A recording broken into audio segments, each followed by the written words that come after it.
Sejam bem-vindos ao meu canal. Hoje iremos falar a respeito da obra Metamorfose, de Franz Kafka, um livro de 1912, no qual o autor, de forma brilhante, descreve um cenário que alguns classificam como ficção, mas que o decorrer da história permite certas comparações com o período histórico ao qual o autor viveu. Pois bem, vamos dar início aqui na história do livro. Gregor, o protagonista da história, ele acorda numa certa manhã, já metamorfoseado em inseto, acorda de sonhos intranquilos, pesadelos horríveis, e no seu quarto amanhece, lá está ele prostrado em cima da cama, tentando se levantar, não consegue. Aquilo para ele não causa nenhuma estranheza. Ele olha para cima, vê só suas patas, seus bracinhos finos se mexendo, ele se dá conta que tem um novo corpo, porém sempre preocupado com a sua rotina de trabalho, seu dia a dia. Tenta se levantar inúmeras vezes e não consegue. Logo em seguida, sua irmã bate na porta e chama ele por voz baixa, até porque ele era o único trabalhador da família, que ganhava um dinheiro e sustentava a família. Então, pra não incomodá-lo, ela batia na porta devagarinho, falando também em voz baixa. Ele, na mesma situação, ele devolve, falando para ela que está tudo bem e já vai se levantar. Só que aí tem um pequeno detalhe, porque a voz dele, num primeiro momento, ela sai voz de ser humano. Porém, ela vai se confundindo ao mesmo tempo, ficando mais baixa, se transformando numa espécie de piado, num ruído, um grunhido, alguma coisa do gênero, né. Isso tende a piorar, como veremos a seguir, mais na frente. Então, o ele não levanta e o atraso vai do horário de serviço vai se acumulando as horas e até chegar o próprio pai e bater na porta e pedir que ele se levante. E aí a irmã já começa a criar uma teoria de que ele está com algum tipo de doença, até porque ela também não sabe o que é que ele tem, porque ele não abre a porta. Porque também ele não tem mão para abrir porta, ele tem uns ganchos, tá. E Gregor tá na cama, pensando como se levantar dali e o que fazer, porque ele tem que trabalhar, e as horas passando. A tal ponto de que o que ele menos queria que acontecesse, acontece, que é a chegada do do gerente, né, do gerente da firma onde ele trabalhava, chega e bate na porta da casa dele e entra. Já entra direto, vai diretamente ao quarto. O gerente, ele tem, vamos dizer, poderes. Ele é muito intrusivo dentro da família. Ele, quando chega, ele não para em nenhum momento. Bateu na porta, já entrou e vai diretamente ao quarto. Não sofre nenhuma resistência da família, ninguém tenta barrar a entrada dele, nem aquele ímpeto dele fazer Gregor sair dentro do quarto. Pelo contrário, ele ainda fala no sentido de que, tentando jogar Gregor inclusive contra a família, dizendo: "Ele está nos enganando", porque ele estava dentro do quarto, e ele estava dizendo que estava doente. A irmã dele, de alguma forma, deduziu que ele estivesse doente, e começou a dizer: "Não, ele não está se sentindo bem", a mãe dele da mesma forma. E aí o gerente, quando chega, diz: "Não, ele está nos enganando". Eh, Ninguém sabe, como ele, chegou a se transformar, né, se metamorfosear em inseto. Porém, o próprio Gregor, ele dá alguma pista. no seguinte, dizendo ele era um caixeiro viajante, né, e ele se queixava muito que ele não parava em canto nenhum. A vida dele é todo tempo trânsito.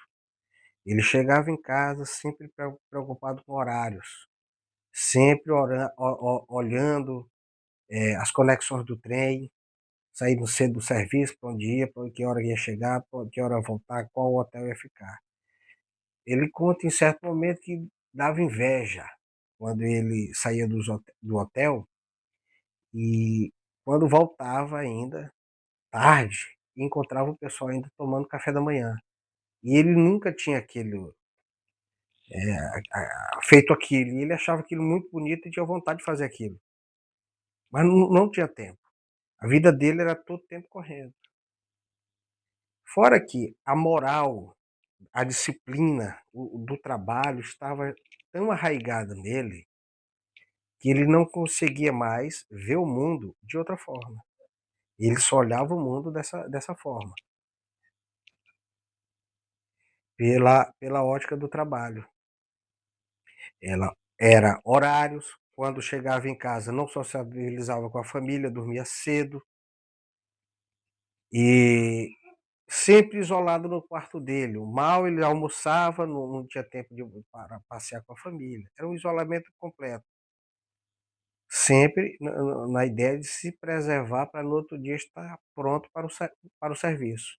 Então, essas características, vai aos poucos nos mostrando que essa transformação dele, ela já vinha se dando de algum tempo, porque até o pai dele já tinha isso. A mãe dele lá, quando o pai dele, depois que ele se transformou em inseto, o pai dele teve que trabalhar, toda a família teve que trabalhar, né, inclusive o pai, que já era idoso, vamos pôr nesses termos. E quando ele chegava para dormir, a mãe preparava lá uma roupa para ele dormir, e ele não usava, ele dormia com a própria roupa do trabalho, todo tempo pronto para o serviço. Então essa mentalidade conseguiu se introjetar na cabeça da família inteira, a ponto que eles todos já estavam dentro disso, dentro dessa lógica. Porque a própria convivência lá na família, ela se torna complicada, porque você vê que os laços de familiaridade já não existiam mais, né, é muito frágil, era uma relação muito superficial.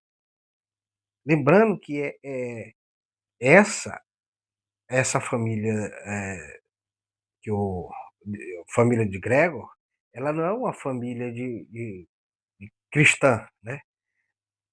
A menção que se faz lá, uma oração lá no final, alguma coisa assim, é algo meramente, vamos pôr esse termo, meramente estético. Não tinha nem algo, vamos dizer assim, mais profundo, de um cristianismo mais profundo. Então essas relações muito dissolvidas pela ética, pela lógica do trabalho, ela corrói toda a família, dá a gente consegue perceber isso, porque logo em seguida, antes ele era o que sustentava a família, só ele trabalhava.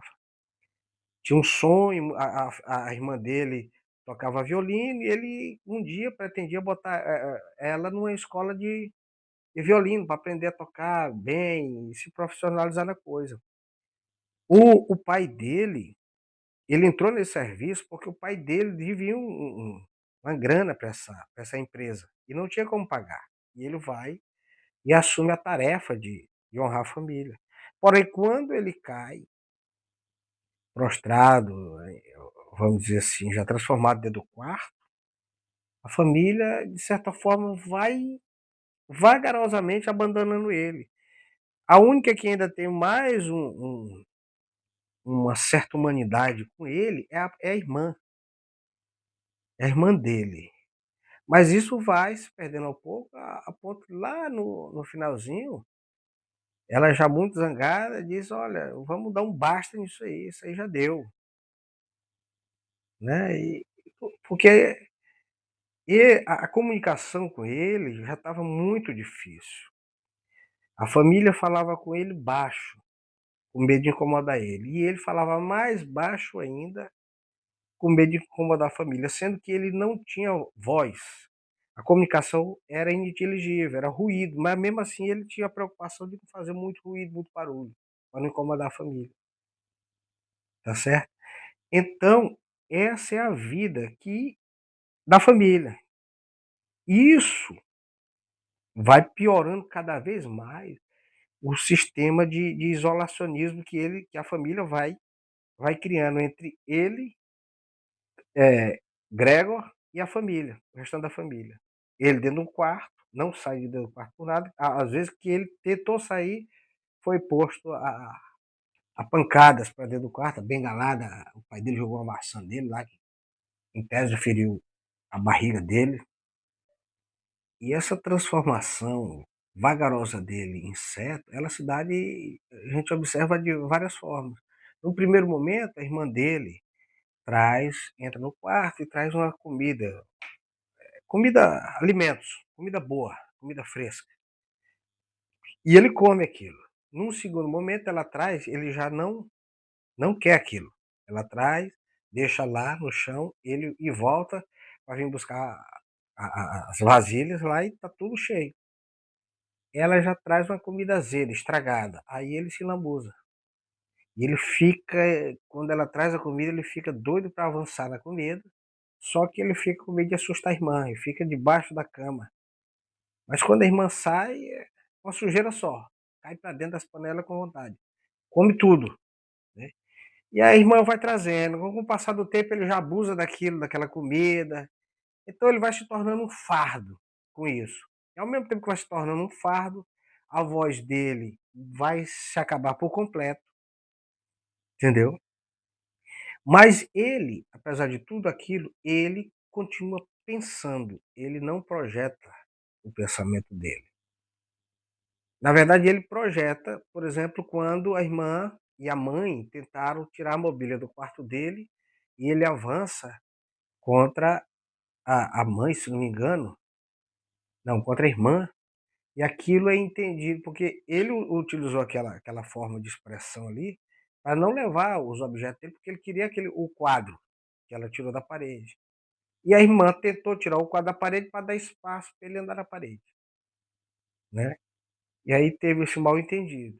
Nisso, acabou pegando para ele, porque o pai dele chega, e aí o pai dele enxota ele, briga com ele lá, chuta ele, etcétera.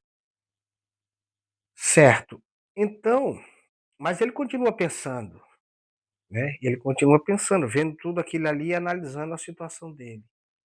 E uma coisa que é interessante também notar é que ninguém tem medo dele, todo mundo toma um susto, como o próprio gerente.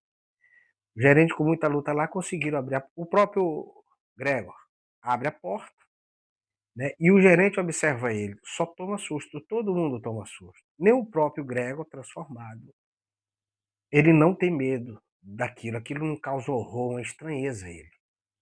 Parece que está tudo tranquilo. Aquela situação, o pai não tem, ninguém tem medo. Ali, todos tomam um susto, coisinha ali momentânea. E essa ideia de que ele vai voltar é todo o tempo. Não, isso aí vai já passar, isso aí foi uma febre, foi uma gripe, foi um negócio, uma virose.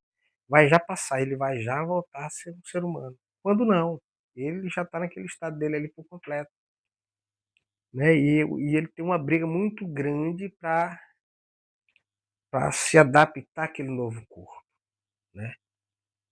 E para se ter uma ideia, quando eh, chegam lá uns hóspedes na casa, né, que eles ficaram sem dinheiro e tal, tiveram até que pegar um quarto lá, pega toda essa mobília e jogaram lá no quarto de Gregor, e deixaram um quarto lá de hóspede para a turma alugar.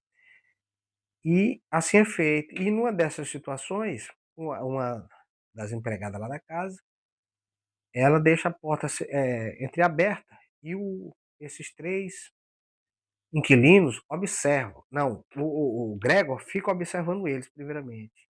E Gregor dá uma inveja muito grande deles, porque eles têm dentes. Ele vê a boca, os dentes dos inquilinos mastigando aquela comida. Aquilo para ele parece delicioso. E ele lembra mais ainda de que ele ainda é humano, mas a carapaça, a estética dele, o corpo dele não é humano. Né? Aquilo ali causa um choque nele. A ponto de que só essa porta entreaberta, só quem deixava para ele foi uma empregada que ele tinha. Lá na casa dele tinha uma empregada. E essa senhora deixava a porta entreaberta. Também não demonstrava nem um pingo de medo. Pelo contrário, ainda tirava um sarro lá da cara dele. Mandando os nomes lá para ele, tesouro isso, tesouro aquilo. Entendeu? Chamando ele o nome. É bom ler o livro que aí vocês vão entender do que, que eu estou falando. Aí, sim, vamos lá. Pois é. Então, esse isolamento dele se dá em diversas camadas. Né? Uma camada social, que é no próprio seio da família, que ele se isola. Ele mesmo se isola. Depois ele se isola dentro do quarto. E ele já metamorfoseado, o corpo dele ele já está preso dentro de um corpo. Só tem o juízo dele, a consciência dele. E aquele corpo, ele está um dilema ali que ele tenta se expressar de forma humana, mas sai uma outra grunhido, um piado, uma coisa, não sai uma voz. Então o isolamento ali ele vai se dando de várias formas. Né? E aquilo vai, né, transformando ele num ser, vamos dizer assim, totalmente desprezível, um fardo. Né? A ponto da irmã dele pedir a própria morte dele, que era a única que ainda tinha um pouco de vínculo com ele ali, pedir a morte dele. Então Gregor, que sustentava a família, que era parasitado pela família, agora passa a ser sustentado pela família e, ou de outra forma, parasitando a família. Né? Então tem esses pesos e contrapesos aí a vida de Gregor Samsa. Né? Uma hora ele está por cima, outra hora ele está por baixo. E fica neste vai e vem. Né? É, o Kafka, quando escreve esse livro, a gente fica pensando, ele nunca sabe, ele não é o narrador onisciente, ele nunca sabe o final da história. Ele está, como eu aqui, lendo o livro, e naquela angústia de saber o que está acontecendo, porque ele está dentro do quarto.